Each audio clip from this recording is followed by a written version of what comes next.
Tier list des meilleurs exercices pour perdre du gras. Les escaliers, c'est surcoté, mais bien oui, c'est un excellent brûle gras, mais le souci, c'est que c'est très contraignant mentalement et physiquement. Et ça, c'est très compliqué pour tenir sur une séance ou même sur le long terme. La course à pied, c'est surcoté, mais bien. C'est douloureux pour tes articulations. Par contre, si tu n'as aucune contrainte, continue parce que c'est vraiment bien. Et c'est pas pour rien que les marathoniens sont souvent très fins. Par contre, si tu le fais trop longtemps à une haute intensité, tu vas augmenter ton taux de cortisol. Et ça, c'est contre-productif parce que tu vas perdre du muscle. La marche inclinée, c'est incroyable. C'est le meilleur cardio pour perdre du gras. Il n'y a pas de contrainte et c'est accessible à tout le monde. En plus, ça va te permettre de te situer en zone 2, une zone qui privilégie le gras comme source d'énergie. Et je t'invite à essayer entre 4 et 5 de vitesse, entre 10 et 12 d'inclinaison pendant 30 minutes et tu m'en diras des nouvelles. Tu peux également marcher au quotidien, augmenter tes pas, tu verras, ça c'est vraiment un game changer si tu veux perdre du gras. Les abdos, tu perds ton temps. Ton gras ne va pas se transformer en muscle. Et par contre, si tu les fais, fais-le avec le poids, c'est beaucoup plus intéressant. Le vélo à la salle, c'est pas ouf. T'es assis, tu pédales, tu fais pas grand chose. Par contre, te déplacer en vélo, là, ça peut être un peu plus intéressant. La corde à sauter, c'est surcoté, mais bien. De 1, il faut la technique. Et de 2, c'est très contraignant parce que tu fais des sauts à répétition.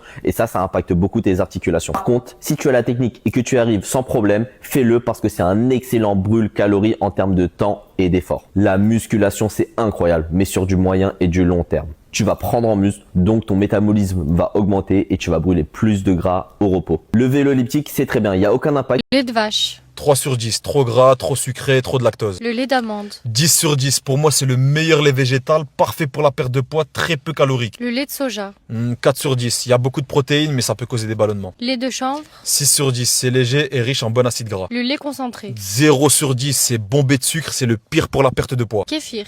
9 sur 10, riche en probiotiques, excellent pour la flore intestinale. Le lait sans lactose. 3 sur 10, c'est mieux toléré mais ça reste ultra transformé. Le lait de coco. 4 sur 10, beaucoup trop gras à éviter au quotidien. Le lait d'avoine. 4 sur 10, c'est doux mais c'est trop riche en glucides. Le lait de riz.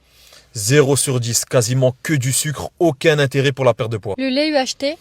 0 sur 10, c'est pareil, c'est chauffé, ça perd tous ses nutriments, aucune utilité. Le lait de chèvre. 4 sur 10, c'est plus digeste que le lait de vache, mais en vrai, c'est pas ouf. Le lait en poudre. 0 sur 10, ultra transformé, pas digeste, c'est inutile. Le lait de quinoa. 6 sur 10, c'est peu nutritif.